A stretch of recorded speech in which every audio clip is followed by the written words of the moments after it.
Instantly recognizable with his pink hair and nose ring, Christopher Wylie claims to have helped create data analysis company Cambridge Analytica before turning whistleblower and becoming the face of the crisis engulfing Facebook. Carole Cadwalladr, The Guardian journalist who worked with Wylie for a year on the story, described him as clever, funny, bitchy, profound, intellectually ravenous, compelling. A master storyteller. A politicker. A data science nerd. The bespectacled 28-year-old describes himself as the gay Canadian vegan who somehow ended up creating Steve Bannon's psychological warfare tool, referring to Trump's former advisor, whom the report said had deep links with Cambridge Analytica, CA. Facebook data. With Wylie's help, Cadwalladr revealed how CA scooped up data from millions of Facebook users in the U.S.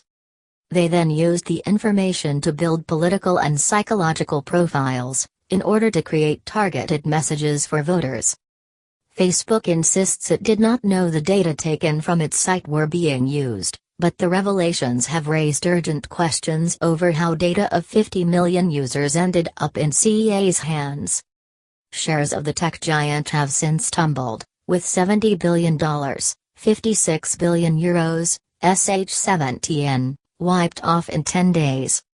Wylie studied law and then fashion, before entering the British political sphere when he landed a job working for the Liberal Democrats. Research Director. Former Lib Dem colleague Ben Raith had a less complimentary description of Wylie, tweeting that he thinks he's Edward Snowden, when he's actually Walter Mitty, a reference to a fictional character with a vivid fantasy life. Wylie became a research director for Strategic Communication Laboratories, SCL, the parent company of CA, in 2014. "I helped create that company," he said of CA in an interview with several European newspapers. "I got caught up in my own curiosity, in the work I was doing. It's not an excuse, but I found myself doing the research work I wanted to do, with a budget of several million. It was really very tempting," he told French daily Liberation. Dan Murison.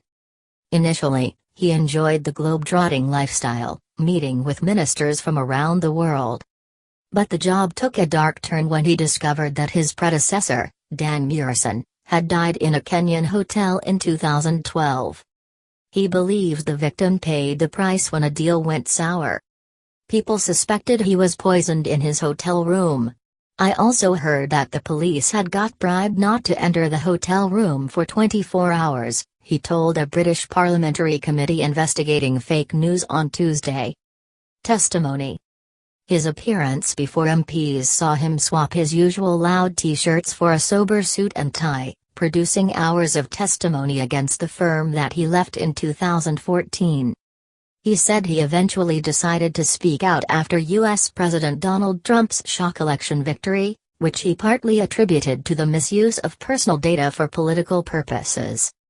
Cambridge Analytica vigorously denies the charges leveled against it, saying that Wylie was merely a part-time employee who left his position on July 2014 and had no direct knowledge of how the firm had operated since. Brexit. Wylie urged British MPs to dig deeper into the story, insisting that his concern was not political and was focused on abuses in the democratic process, including during the Brexit referendum campaign. "I supported Leave, despite having pink hair and my nose ring," he said. He claimed that various pro-Brexit organizations worked together to get around campaign finance rules, using the services of Aggregate IQ, a Canadian company linked to the SCL Group.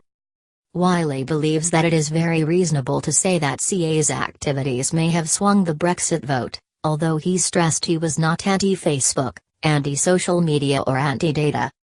"I don't say delete Facebook, but repair Facebook," he told the European newspapers.